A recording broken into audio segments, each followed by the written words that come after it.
called the Philistines, called the Egyptians.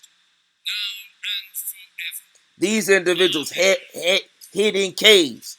They didn't have no knowledge of reading the sun, moon, and stars. They had no knowledge of navigation, no knowledge of astrology, none of that. They worshipped everything that was in the forest, everything that was in the caves, everything that was in the jungle. It's called pantheism. But they unified their worship of Satan. Those who lived in caves and underground, and those who dreamed of Mars and Mercury and Saturn. The Egyptians were those who dreamed about Mars and Mercury and Saturn.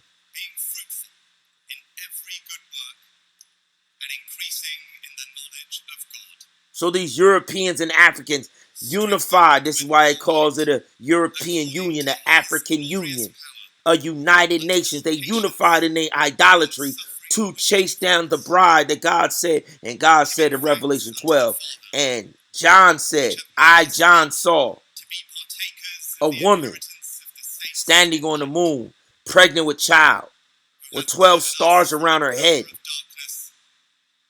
clothed with the sun, just as naked as Bathsheba was when David went and got the Ark of the Covenant and danced before God with only the birthright of the blessed breastplates, the breastplate of the birthright to the tree of life, gemstones. David danced before God with the family jewels.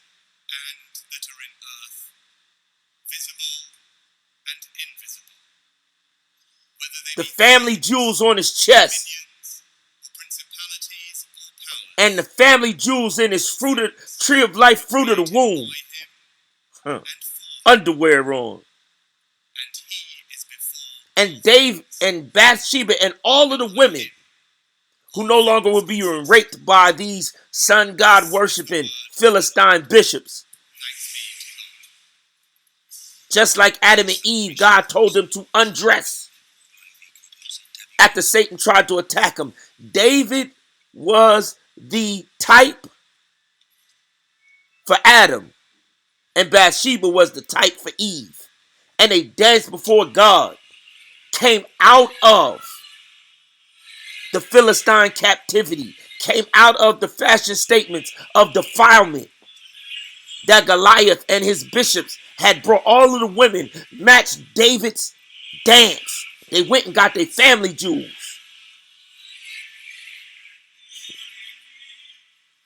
These clowns don't got no family jewels. Where's the breastplate at?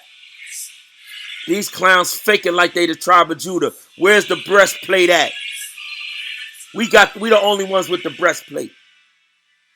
I'm taking my wife through the same exact ceremony. I'm taking my daughters and my sons through the same exact ceremony. I'm consecrating and I'm coronating my sons and daughters prophetically beforehand, before their upcoming marriages and before their upcoming taking their thrones. No man can serve two masters. He can't be king and I be king at the same time.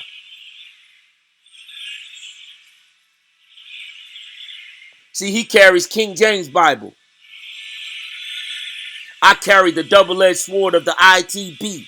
In the beginning was the Word, and the Word was God. And the Word was with God, and the Word was flesh. Word became flesh and dwelt among us. And that same Word showed up to John in Revelation 2 and 3 and said, when the last church of Laodicea, that isn't hot or cold for me, that I'm going to spew out of my mouth. He said, I will come and fight against you with the double-edged sword, my tongue in my mouth. The only word that we wield is the double-edged sword, the ITB, word of God. Can't be found in no book. The ITB, word of God, can't be found in no book. It's never written down. Only witches and warlocks write spells down in books. Saul had to go to the witch of Endor This where they got their King James Bible from.